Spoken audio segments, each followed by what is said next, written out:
जा रहा हूं। युवा शक्ति को साधन बनाकर पंच प्राणों का पालन कर मैं भारत को विकास दिलाना चाहता हूं। हाँ, मैं 2047 तक विकसित भारत बनाना चाहता हूं, विकसित भारत बनाना चाहता हूं। साथियों, आजादी के इस अमृत काल के अवसर पर माननीय प्रधानमंत्री श्री नरेंद्र मोदी जी ने 2022 के अंदर देश के सामने पंच प्रण रखे और देश के लोगों से यह आह्वान किया कि उन पंच प्राणों को, संकल्पों को अपना आधार बना करके आने वाले 25 वर्षों में इस राष्ट्र के लिए अपना विशेष योगदान दें। साथियों, अमृत काल के इस पावन अवसर पर देशवासियों ने देश को नई ऊंचाइयों पर ले जाने का संकल्प लिया एक विकसित राष्ट्र बनाने का।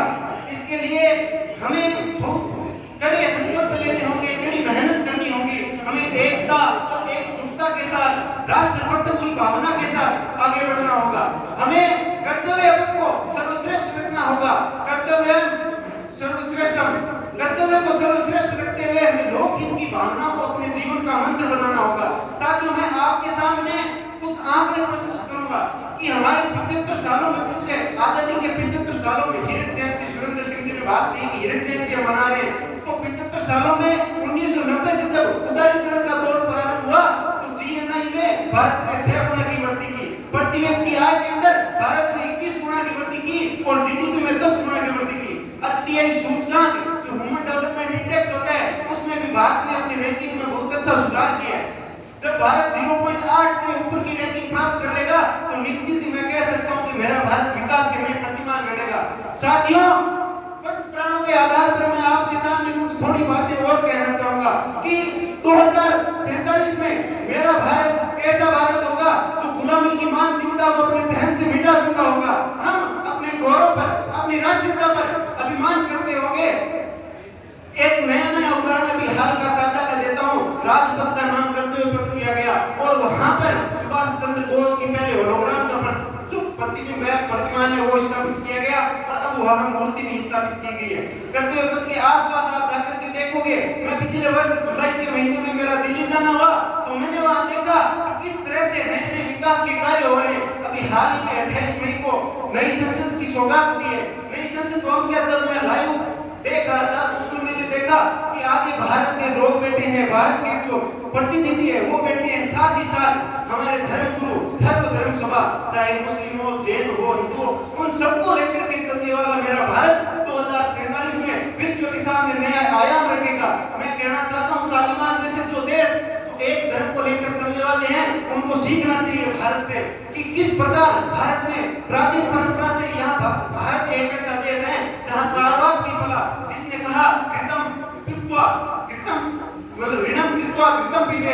ऐसा चारवाक की यहाँ साथ पला, बुद्ध भी साथ पला, जैन भी साथ पला, हिंदू धर्म की संस्कृति भी साथ करते रही, लेकिन यहाँ कभी हिंसा की बात नहीं हुई। इसलिए साथियों, मैं आपसे कहना चाहता हूँ कि आने वाले 25 वर्षों में हमें दृढ़ संकल्पित होकर के अपने राष्ट्र निर्माण को जो एक नई आयाम देना है, एक नई दिशा देनी है। हमें शिक्षा के क्षेत्र में, अभी मैंने रिसर्च की इस विषय पर मैं क्या तैयार करूं, तो कुछ एक मुद्दे उठ करके है, जैसे महंगाई है, बेरोजगारी है, एक मुद्दे जैसे महंगाई बढ़ रही है, बेरोजगारी बढ़ रही है, हमें इनके निदान पर प्रयास करना चाहिए।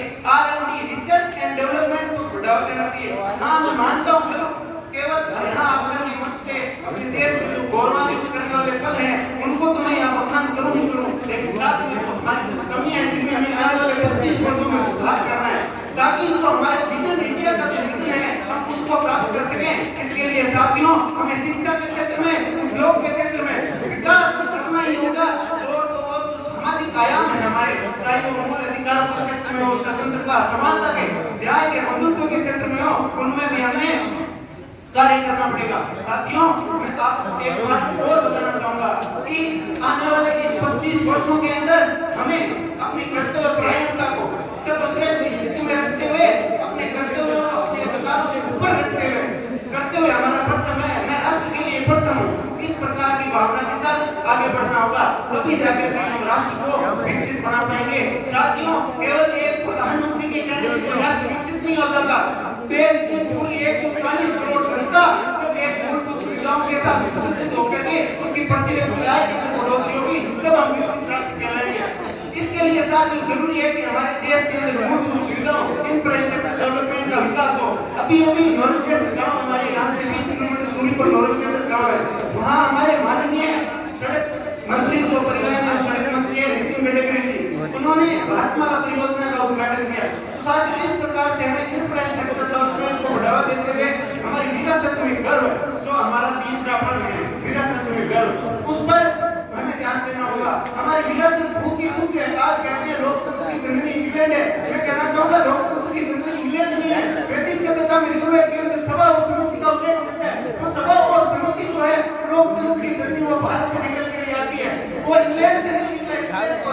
1000 ईस्वी के अंदर हम लोकतंत्र की बात करते हैं और भारत में 1000 ईसा पूर्व के अंदर सभा और समिति का उल्लेख वहाँ 1100 ईस्वी में ऋग्वेद जो रखा गया है उसके अंदर मिलता है। तो साथियों, मैं आपसे कहना चाहूंगा मेरे सपनों का भारत 2047 में तो होगा, उसमें मेरे राष्ट्र के सभी लोग जो हैं वो गुलामी की मानसिकता को छोड़ चुके होंगे, अपनी विरासत में वो गर्व कर रहे होंगे और एकता और एकजुटता के साथ कोई हिंदू मुस्लिम सिख ईसाई कुछ नहीं, वो सभी एकजुट होकर के एक शब्द के साथ एक भारत माता के उद्घोष के साथ अपने कर्तव्य पथ पर आगे बढ़ रहे होंगे। तभी जाकर हम राष्ट्र पथ पर विकास पथ पर अपने देश को अपने प्रतिमा आयाम स्थापित कर रहे होंगे। मैं हाल ही में आपको उदाहरण दूं, G20 जो है G20 का भारत अभी जो है वो अध्यक्षता कर रहा है।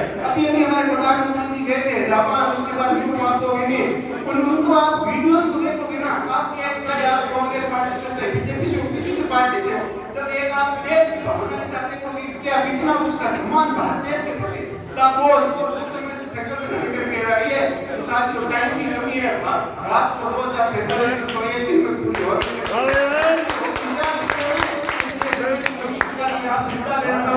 धन्यवाद। भारत माता की जय, भारत माता की जय। धन्यवाद।